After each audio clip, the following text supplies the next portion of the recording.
आदरणीय प्रभारी रंधावा साहब, हमारे नेता प्रतिपक्ष टीकाराम जूली साहब, हमारे बहुत ही वरिष्ठ आदरणीय नेता हरेंद्र मिर्धा साहब, हमारे दोनों नौजवान विधायक रामनिवास गावड़िया जी, मुकेश बाकर जी, हमारे महेंद्र चौधरी साहब, मनोज मेघवाल जी, जिला अध्यक्ष जी और तमाम नेता जितने भी बैठे हैं, प्रभारी प्रदेश कांग्रेस कमेटी के हमारे गजेंद्र सांखला जी, चेतन डूडी जी, तमाम लोग जितने भी पधारे उनको सबको साथ लेते हुए सबसे पहले तो मैं आप सबका इस कार्यक्रम में पधारने पे स्वागत करता हूं, अभिनंदन करता हूं। आपने मौका दिया मुझे अपनी बात रखने का, इसके लिए भी आपका बहुत बहुत आभार। ये जो कार्यक्रम है, हमारे नेता राहुल गांधी जी जो भारत जोड़ो न्याय यात्रा निकाल रहे हैं, उसी के क्रम में हम प्रदेश में उन्हीं 5 मुद्दों को लेकर के, जिसमें युवा, महिला, रोजगार, भागीदारी, ये जो 5 मुद्दे हैं उन्हीं को लेकर के हम प्रत्येक लोकसभा क्षेत्र में जा रहे हैं। हमने 1 तारीख से इसको बीकानेर से शुरू किया था। बीकानेर के बाद में हमने बाड़मेर लोकसभा क्षेत्र लिया, बाड़मेर के बाद में हमने यहाँ आपके यहाँ लिया है, इसके बाद में हम चूरू, झुंझुनू, सीकर, जयपुर ग्रामीण, इन सभी कार्यक्रमों में जो उत्साह कार्यकर्ताओं का जो बढ़ चढ़ के बोल रहा है और जिस प्रकार से राजस्थान में एक माहौल वापस बदला है, लोगों को ये महसूस हो रहा है कि भाई ये क्या हो गया, हमने किनको वोट दे दिए। हमने तो कांग्रेस की सरकार बनाने के लिए वोट दिए थे, लेकिन कांग्रेस की सरकार नहीं बनी, क्योंकि कांग्रेस की सरकार ने जो योजनाएं 5 साल में चलाई थी वो बहुत अच्छी योजनाएं थी, चाहे वो स्वास्थ्य के क्षेत्र में हो, चाहे सोशल सिक्योरिटी के क्षेत्र में हो, चाहे एजुकेशन के क्षेत्र में हो, चाहे किसानों के लिए ऋण माफी की बात हो, सब चीज़ें अच्छी की थी। लेकिन किन्हीं कारणों से हम लोग नहीं आ पाए। उसमें एक प्रमुख कारण जो रहा कि देश के प्रधानमंत्री जो देश के लिए काम करने के लिए उनको समय मिला और 10 साल के लगभग हो गए, लेकिन वो केवल किसी भी स्टेट में चुनाव आते हैं तो वो स्वयं वहाँ के मुख्यमंत्री के दावेदार बताए जा करके या बन करके और भाषण देते हैं, अनर्गल जो भी कोई तथ्यहीन बातें होती हैं वो भी अपने अभिभाषण में कहते हैं। और जो तानाशाही का जो रवैया चल रहा है आज की तारीख में देश में, संवैधानिक संस्थाओं की मर्यादा को तार तार किया जा रहा है, उनका दुरुपयोग किया जा रहा है, तो ऐसे में राहुल गांधी जी के जो मुद्दे हैं वो प्रासंगिक हो रहे हैं और लोग ये कह रहे हैं कि हम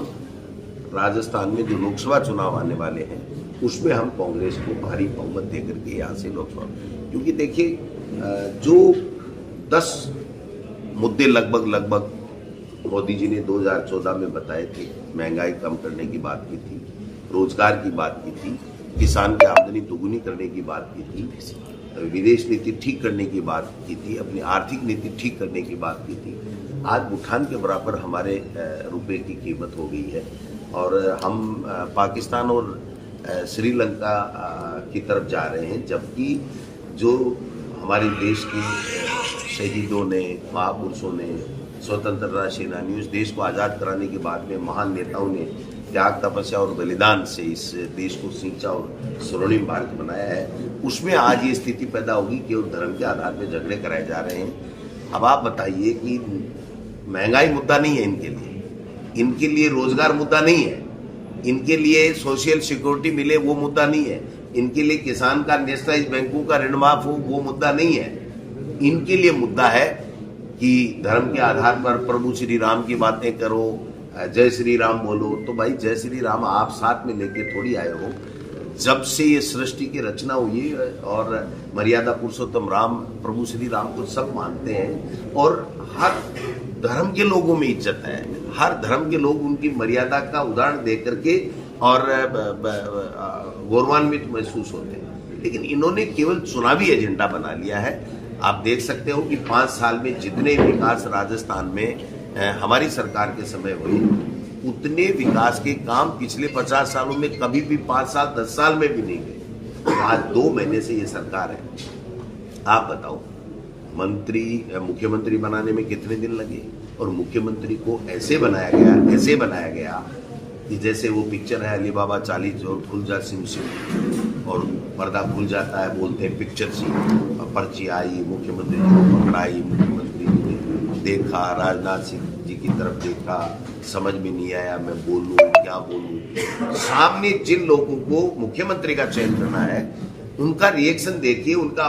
भाव देखिए, एक भी आदमी ने ताली नहीं बजाई। फिर राजनाथ सिंह जी को कहना पड़ा कि क्या और कोई नाम है क्या आपके पास में? आप समझिए, फिर भी चलिए, उनकी मर्जी है, जिसको बनाए। फिर मंत्री बनाने में भी स्थित, मंत्रियों के विभाग बांटने में भी स्थित, उनके ऐसे अभी भी नहीं लगे हैं। 100 दिन की कार्य योजना बनाने में 50 दिन तो हो गए, 100 दिन की कार्य योजना 7 दिन में 3 दिन चौथे दिन बनती है। एक कैबिनेट की मीटिंग हुई है, उसमें मोदी जी को धन्यवाद, इसके अलावा कोई एजेंडा नहीं है, इनका कोई विजन नहीं है। महामहिम राज्यपाल से जो बातें कहलवाई हैं वो सारी की सारी बातें जो हमारे 5 साल के अभिभाषण में जो अच्छी बताई गई उनको सबको बुरा बता दिया गया, और एक जो देश के इतिहास में किसी स्टेट में नहीं हुआ होगा वो इन्होंने करके दिखा दिया।